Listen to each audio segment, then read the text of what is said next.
نبی کریم صلی اللہ علیہ وسلم کے معاف کرنے کا انداز کیا تھا؟ ہم میں سے کون یہ سوچتا ہے کہ آپ کس قدر معاف کرنے میں آگے تھے؟ ہمارے ہاں تو طاقت کو دلیل سمجھا جاتا ہے کہ جو شخص طاقتور ہو تو اس کے بعد دلیل آگئی کہ وہ مخالف کو جتنا بھی دبانا چاہے دبا لے، جو بھی اس پہ ظلم کرنا چاہے۔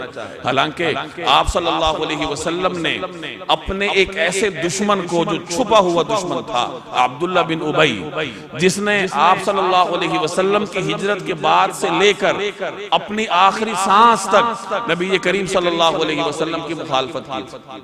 میدان احد میں آپ نے سنا ہوگا کہ عین موقع پر وہ مسلمانوں کی فوج سے 1/3 لشکر لے کر الگ ہو گئے، اور ایک ایسے پوائنٹ پر آ کر کہ جہاں مخالف فوج مسلمانوں کو دیکھ رہی تھی اور مسلمان ان کو دیکھ رہے تھے، اور مسلمان دیکھ رہے تھے کہ وہ بہت زیادہ ہیں، اور وہ دیکھ رہے تھے کہ مسلمان بہت کم ہیں، اس نازک موڑ پر اس نے 1/3 فوج کو الگ کر لیا، اور یہ ایک بہت بڑی سازش تھی تاکہ مسلمان بددل ہو جائیں۔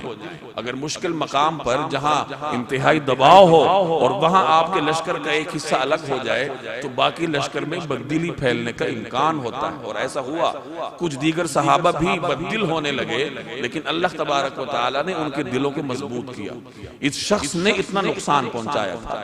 رسول اللہ صلی اللہ علیہ وسلم ساری زندگی یہ حضور صلی اللہ علیہ وسلم کے خلاف سازشیں کرتا رہا ہر ممکن طریقے سے، لیکن جب یہ مر گیا، اس کا انتقال ہوا، تو نبی کریم صلی اللہ علیہ وسلم نے اپنا کرتا اس کو لیے بطور کفن کے بھیجا، اور جنازے میں تشریف لے گئے، جنازہ پڑھانے کے لیے تیار ہے۔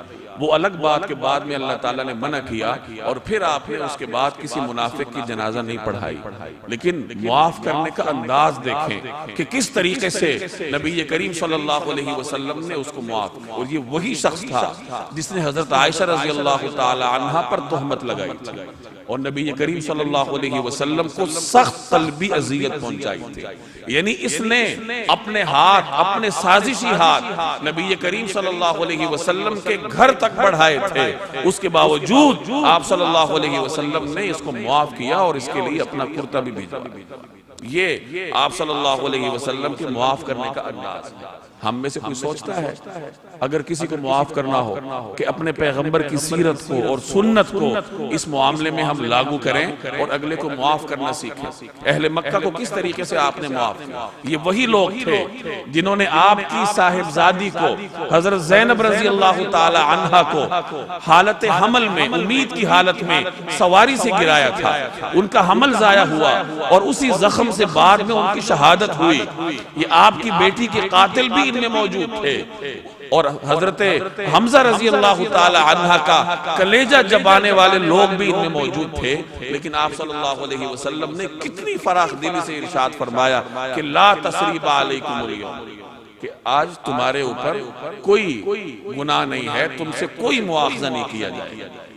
تو یہ ہمیں سیکھنا چاہیے کہ نبی کریم صلی اللہ علیہ وسلم کی سیرت میں ہمیں معاف کرنے کا کتنا بڑا درس ملتا ہے۔